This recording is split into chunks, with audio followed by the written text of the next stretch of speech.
Hello friend, कैसे हैं आप सब। आज देखेंगे कार्यपालिका के बारे में। ठीक है, कार्यपालिका का पहले वीडियो होगा। कार्यपालिका में हम जानेंगे संघीय कार्यपालिका, भारत का राष्ट्रपति, उपराष्ट्रपति, प्रधानमंत्री और मंत्रिपरिषद, महान्यायवादी, राज्य की कार्यपालिका, राज्यपाल, मुख्यमंत्री, मंत्रिपरिषद, महाधिवक्ता। ओके, कार्यपालिका के नीचे आता है संसदीय सरकार की व्याख्या। संसदीय सरकार की व्यवस्था दो भागों में डिवाइड हो जाती है। ओके फ्रेंड, पहला है संघीय कार्यपालिका, दूसरा है राज्य की कार्यपालिका। ठीक है, संघीय कार्यपालिका में आता है उपराष्ट्रपति, राष्ट्रपति, उपराष्ट्रपति, प्रधानमंत्री एवं मंत्रिपरिषद, मान्यवादी।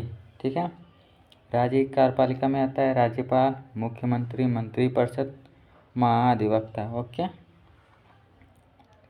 आगे देखेंगे। अब देखें संघीय कार्यपालिका के बारे में। ठीक है, क्या देखेंगे? संघीय कार्यपालिका। ओके, हमारे संविधान निर्माताओं द्वारा संसदीय शासन प्रणाली की व्याख्या अपनाई गई है। ठीक है, अपनाई गई है। संविधान के भाग 5 अनुच्छेद 52 से 78 तक संघीय कार्यपालिका का वर्णन किया गया है, जिसके अंतर्गत राष्ट्रपति, उपराष्ट्रपति, प्रधानमंत्री, मंत्रिपरिषद, महान्यायवादी सम्मिलित होते हैं। संघीय कार्यपालिका शक्ति राष्ट्रपति में निहित होते हैं तथा वह इसका प्रयोग संविधान के अनुसार स्वयं तथा अधीनस्थ पदाधिकारियों के मध्य से करता है। इस प्रकार राष्ट्रपति संघीय कार्यपालिका का औपचारिक प्रधान होता है और प्रधानमंत्री एवं उनके मंत्रिपरिषद कार्यपालिका का वास्तविक प्रधान होते हैं। ठीक है, ओके फ्रेंड, यहाँ तक समझ में है। अब देखिए भारत का राष्ट्रपति पहला संविधान के अनुच्छेद 52 में कहा गया है कि भारत का एक राष्ट्रपति होगा। राष्ट्रपति का पद भारतीय संविधान में सर्वोच्च पद होता है। वह राष्ट्र का अध्यक्ष एवं देश की एकता, अखंडता एवं सुदृढ़ता का परिचय होता है। ठीक है, अगला है अनुच्छेद 53 के अनुसार अनुच्छेद 53 के अनुसार भारत का राष्ट्रपति अपनी कार्यपालिका संबंधी समस्त शक्तियों का प्रयोग स्वयं अथवा अपने अधीनस्थ अधिकारियों के माध्यम से करता है। भारत सरकार के समस्त कार्यपालिका कार्रवाई उसके नाम से ही की जाती है। भारत के रक्षा मंत्री बलों की सर्वोच्च कामना उसमें निहित होती है और उसका प्रयोग कानून द्वारा विनियमित होता है। ओके फ्रेंड, आगे देखेंगे।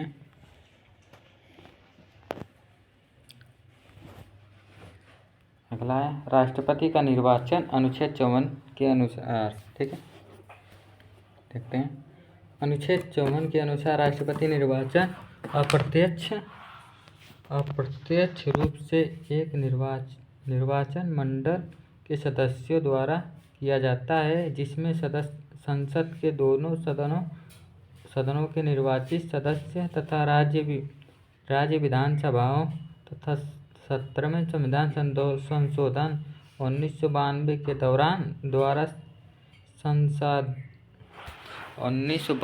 द्वारा संघ शासित क्षेत्र के विधानसभा दिल्ली, पांडुचेरी के निर्वाचित सदस्यों में सम्मिलित होते हैं। इस प्रकार के राष्ट्रपति निर्वाचन मंडल में सदस्यों के दोनों सदनों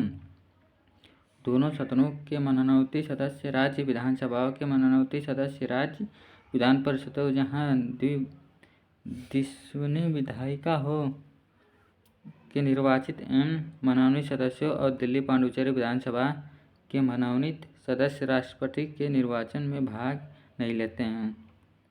ओके फ्रेंड, आगे देखते हैं। राष्ट्रपति के निर्वाचन की रीति अनुच्छेद 55 पहला, राष्ट्रपति के निर्वाचन में विभिन्न राज्यों का प्रतिनिधित्व समान रूप से होनी चाहिए तथा संघ एवं राज्यों में समानता भी होनी चाहिए। इसलिए संसद तथा राज्य विधानसभाओं में प्रत्येक सदस्य के मतों की संख्या निम्न प्रकार निर्धारित की जाती है। दूसरा, विधानसभा में निर्वाचन सदस्य के मतों की संख्या उस राज्य की जनसंख्या को राज्य की विधानसभाओं के निर्वाचित सदस्यों तथा 1000 के गुणनफल से प्राप्त संख्या द्वारा भाग देने पर प्राप्त होती है। तीसरा, राष्ट्रपति के निर्वाचन में प्रत्येक विधायकों का मूल्य अलग अलग होता है। चौथा है, राज्य के विधायकों के मत मूल्य की गणना के लिए संविधान में निम्नलिखित सूत्र का प्रयोग किया जाता है। एक विधायक के मत का मूल्य होता है, मत के मूल्य बराबर कितना होता है, राज्य की कुल जनसंख्या बटा के राज्य विधानसभा के निर्वाचित कुल सदस्य गुणे 1/1000। ठीक है। अगला है, संसद के प्रत्येक संसद निर्वाचित सदस्यों के मतों की संख्या सभी राज्यों के विधायकों के मतों की संख्या को संसद के कुल सदस्यों की संख्या से भाग देने पर प्राप्त होता है। अगला है, एक सांसद के मत का मूल्य बराबर सभी राज्यों के विधायकों के मतों का कुल मूल्य अपन सांसद के निर्वाचित सदस्यों की कुल संख्या। Okay friend. अगला है, राष्ट्रपति का चुनाव अनुपातिक प्रतिनिधित्व पद्धति के अनुसार एकल संक्रमणीय मत तथा गुप्त मत पत्र के द्वारा होता है। इसलिए राष्ट्रपति के चुनाव में निर्वाचित होने के लिए मतों का एक निश्चित भाग प्राप्त करना होता है, जिसे कोटा कहते हैं। न्यूनतम कोटा बराबर दिए गए मतों की संख्या अपान निर्वाचित होने वाले प्रतिनिधियों की संख्या +1। अगला है, निर्वाचन मंडल के किसी सदस्य पर रिक्त होने पर राष्ट्रपति चुनाव को न्यायालय में चुनौती नहीं दी जा सकती है। Okay friend. अगला है, यदि उच्चतम न्यायालय द्वारा किसी व्यक्ति की राष्ट्रपति के रूप में नियुक्ति को अवैध घोषित किया जाता है तो उच्चतम न्यायालय की घोषणा के पूर्व उसके द्वारा किए गए अवैध नहीं माने जाएंगे तथा प्रभाव बने रहेंगे। अगला है,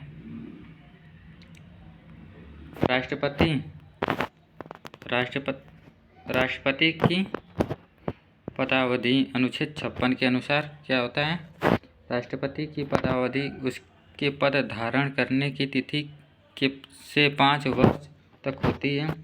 राष्ट्रपति अपनी पदावधि में किसी भी समय अपना त्यागपत्र उपराष्ट्रपति को सौंप सकते हैं। अगला, उसे उसके कार्यकाल पूरा होने से पूर्व महाभियोगी की प्रक्रिया द्वारा ही पद से हटाया जा सकता है।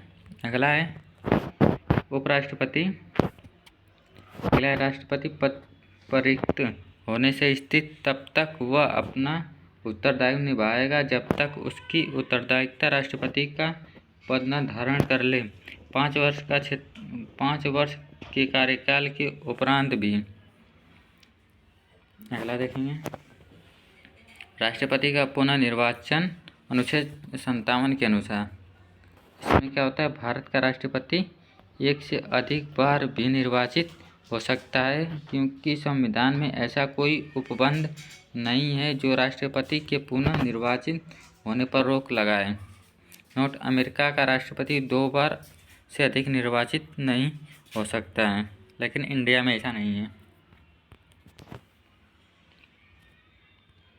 पहला देखते हैं, राष्ट्रपति पद के लिए योग्यता के अनुच्छेद 58 के अनुसार। ओके, संविधान के अनुच्छेद 58 के अनुसार निम्न योग्यताएं रखने वाला व्यक्ति राष्ट्रपति पद के लिए योग्य माना जाता है। पहला है, वह भारत का नागरिक हो।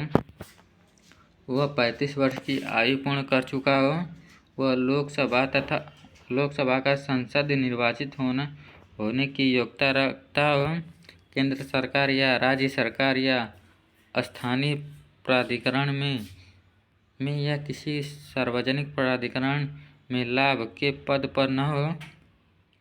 ओके, अगला है राष्ट्रपति के चुनाव के लिए नामांकन के लिए उम्मीदवार के कम से कम 50 प्रस्ताव एवं 50 अनुमोदक होने चाहिए, अन्यथा वह अपनी उम्मीदवार खो देगा।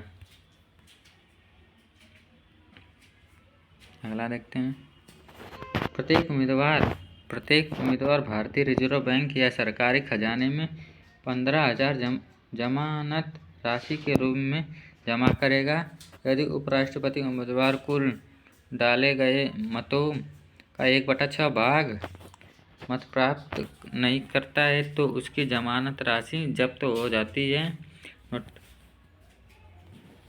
वह वर्तमान राष्ट्रपति अथवा उपराष्ट्रपति किसी राज्य का राज्यपाल और संघ अथवा राज्य का मंत्री किसी लाभ के पद पर नहीं माना जाता है। आगे देखते हैं। राष्ट्रपति पद के शर्तें क्या हैं?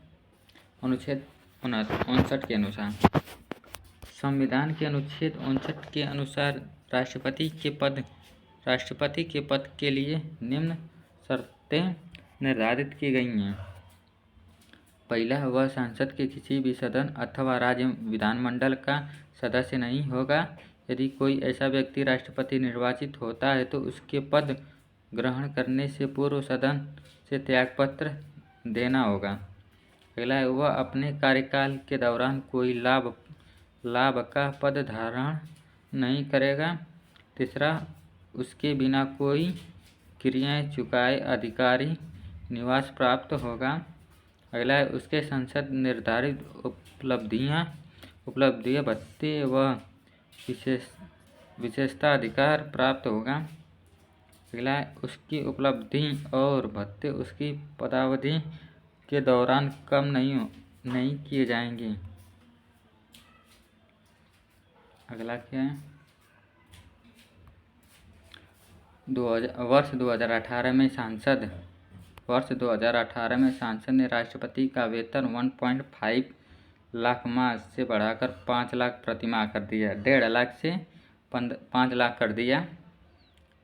राष्ट्रपति को अधिकारियों कार्यों में किसी भी विधिक जिम्मेदारी से उन्मुक्त होता है।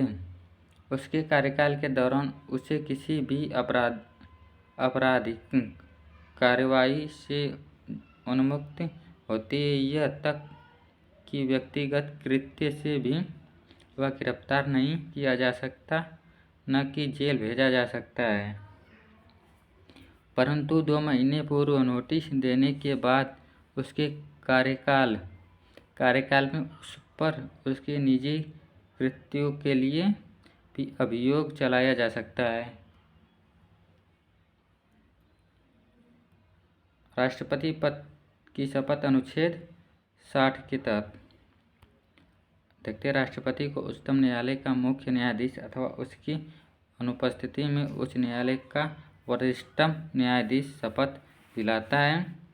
अगला, यदि राष्ट्रपति के कर्तव्यों का निर्वहन अन्य कोई व्यक्ति करता है तो उसे इसी प्रक्रिया से शपथ लेनी होती है। ओके फ्रेंड, आगे देखते हैं। राष्ट्रपति निम्न प्रकार से शपथ लेते हैं। श्रद्धापूर्वक राष्ट्रपति पद का कार्यपालन करूँगा। अगला, संविधान और विधि का संरक्षण, प्रतिरक्षण और परिरक्षण करूँगा। भारत की जनता की सेवा और कल्याण में निहित रहूँगा। राष्ट्रपति पर महाभियोग अनुच्छेद 61 के अनुसार क्या है? भारतीय संविधान के अनुच्छेद 61 में इस बात का प्रावधान किया गया है कि संविधान का उल्लंघन करने पर महाभियोग चलाकर राष्ट्रपति को उसके पद से संसद द्वारा हटाया जा सकता है। अगला, किंतु संविधान का उल्लंघन वाक्य के परिभाषित नहीं किया गया है।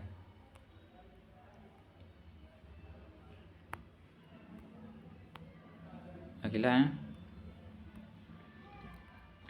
महाभियोग संबंधी आरोप संसद के किसी भी सदन में प्रारंभ किए जा सकते हैं और आरोपी सदन के 1/4 सदस्यों जिन सदन में आरोप लगाए गए हैं सदस्यों के हस्ताक्षर से होने चाहिए और राष्ट्रपति 14 दिन पूर्व नोटिस देना चाहिए। अगला है, ऐसी स्थिति में जिन सदन में आरोप लगाया जाता है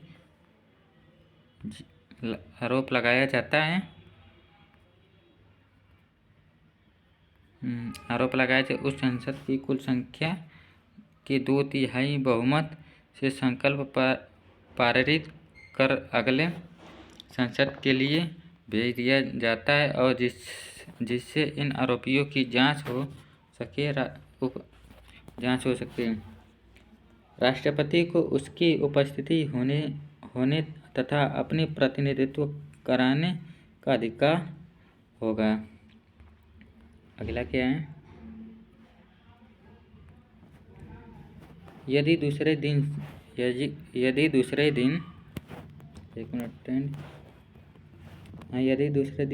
सदन द्वारा आरोपियों को सही पाया जाता है तो उस सदन की कुल संख्या सदस्य संख्या के 2/3 बहुमत से प्रस्ताव पारित कर दिया जाएगा। इस प्रकार महाभियोगी की प्रक्रिया पूरी होती है। एक राष्ट्रपति को प्रस्ताव पारित होने की तिथि से पद से हटाना पड़ता है। अगला, महाभियोगियों की संख्या सदस्य संसद की एक न्यायिक प्रक्रिया है। ज्ञातव्य है कि संसद के दोनों सदनों के नामांकित सदस्य जिन्होंने राष्ट्रपति के चुनाव में भाग नहीं लिया था इस महाभियोगी में भाग ले सकता है। अगला है,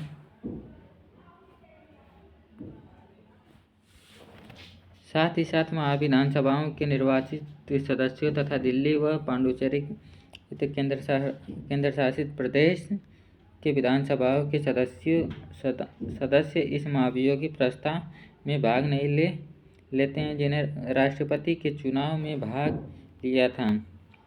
नोट, अभी तक किसी भी राष्ट्रपति पर महाभियोगी नहीं चला गया है। राष्ट्रपति पद की रिक्तता क्या होती है, देखते हैं।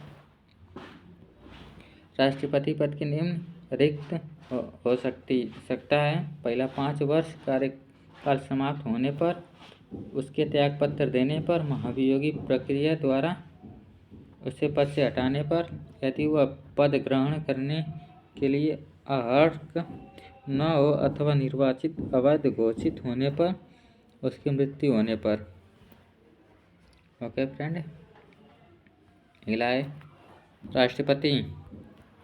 राष्ट्रपति की बीमारी, अनुपस्थिति या अन्य कारणों से अपने पद पर कार्य करने की असमर्थता के कारण उपराष्ट्रपति द्वारा कार्य का निष्पादन किया जाता है।